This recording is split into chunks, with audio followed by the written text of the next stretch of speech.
We are going to hear now from Kai Lossgott. I'm going to introduce you to Kai, who is joining us from Germany.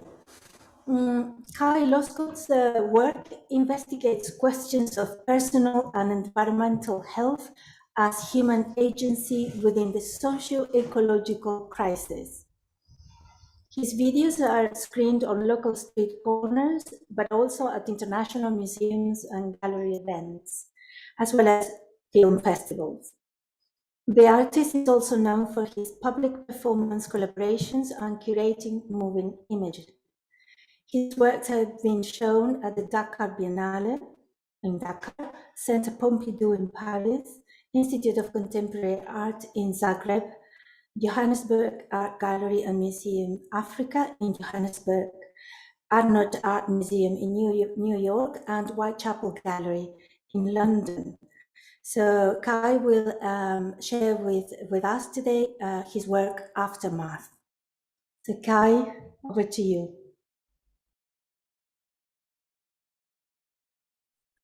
Hi there. Yeah, although I'm speaking today from Munich in Germany, I just want to clarify that everything I've ever done as an artist comes from the fact that I grew up in Johannesburg in South Africa. And it's very much a response to the world that is informed by the post-colonial urban environment. And that relates, of course, to these questions of healing and repair and reparation that we are talking about today. So my life has taken quite a turn since that biography was written. And I'm not going to go into too much detail about it now. But the book that I made called Aftermath, it's printed as a small A6 booklet, you must imagine. Was made after my relocation to Europe. At the time I was living in Belgium. And yeah, trying to relate to a whole new world through what I'd known before, and going through the death throes of an old identity that major life changes bring with them. So I'm going to share the content with you now. Let's see if this works as well as in the test. I think I can just share the screen. Microphone is on. Yes.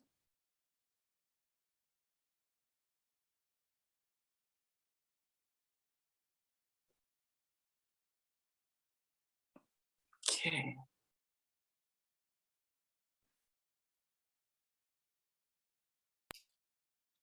Yep, that's great. Thanks for confirming that. Aftermath. It doesn't matter what happened, or how often it happened, or how intense the impact was. What matters is that it's over. You'll never be the same again. It's like you splintered, shattered.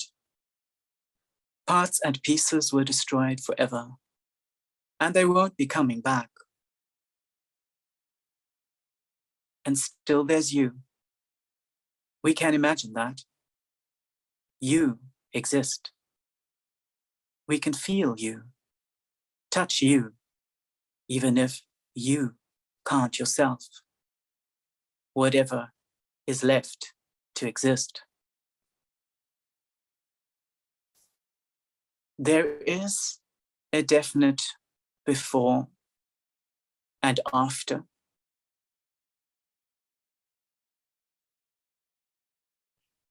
Before things were the way that they are now. And before that, another before. And after that, another after. So maybe there's just an endless now, because you cannot remember, although your body bears marks, and you cannot hope, because you have no thoughts. Now you will remain. As humans wait out their presence, because you have no choice, because you never had a choice.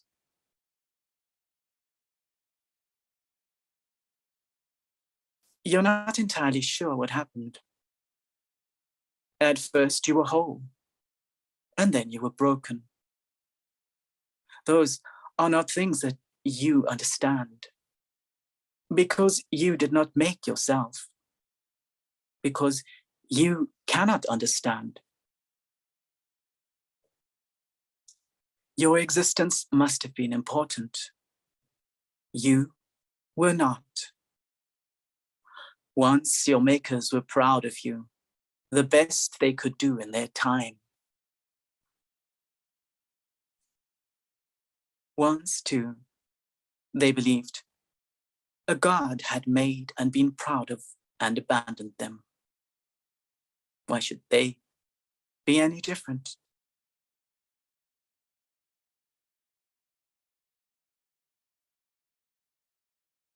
Your inability to believe, or think, or feel, was needed to extend their capacities for thought, for feeling. They could only achieve their status as beings through making you.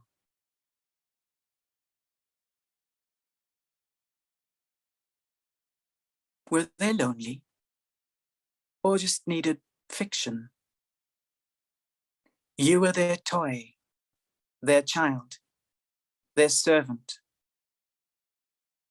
These creatures of short time and big appetite. They held you and moved you around. They touched you and they took you and they had you close inside, upon, against, and around their bodies. They must have enjoyed what you made them do, and what they did to you, what they could do with you. They extracted whatever they wanted, as long and as often and as much as they could. Then you were used up. Your body was spent.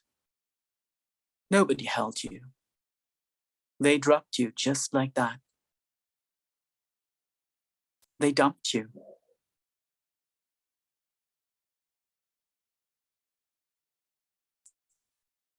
Now you were dirt. First, you were fun. Now you were used. And sooner or later, you were useless. First, your body was altered to benefit the system. Then it had to be discarded because the system was no longer used to you. You were made, then you had to go away. You were designed to disappear. Nobody ever imagined you'd do anything else. Except part of you was still there. The evidence of your extraction, a fragment, a figment. Their design was a lie, a trick of the eye. Now they see you, now they don't, but you still exist. You cannot just disappear. So they put you away somewhere, and you're a fugitive on the run from their cleaning machines and hands. They want to pretend you disappeared when your traces remain, when in fact you will outlive them all, these strange parents. Or maybe they will just try to recycle you, try to reshape you constantly, instead of taking responsibility for their limited imagination. First you were fun, and then you were nothing. In the category of useless things, all are imagined the same.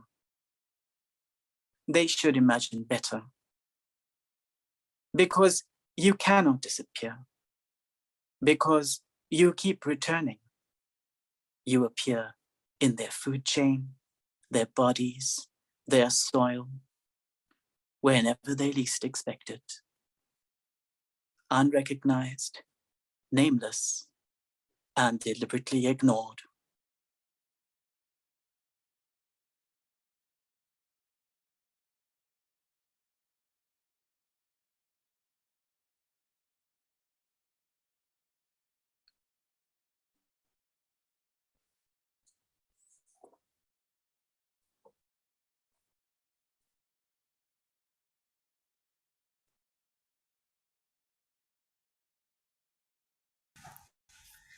Thank you so much, Kai, for that wonderful presentation of your book. It made us think about all the things that we bring into the world and we make and produce, and to think about the responsibility that we have when you give voice to these discarded objects and obsolescent technology.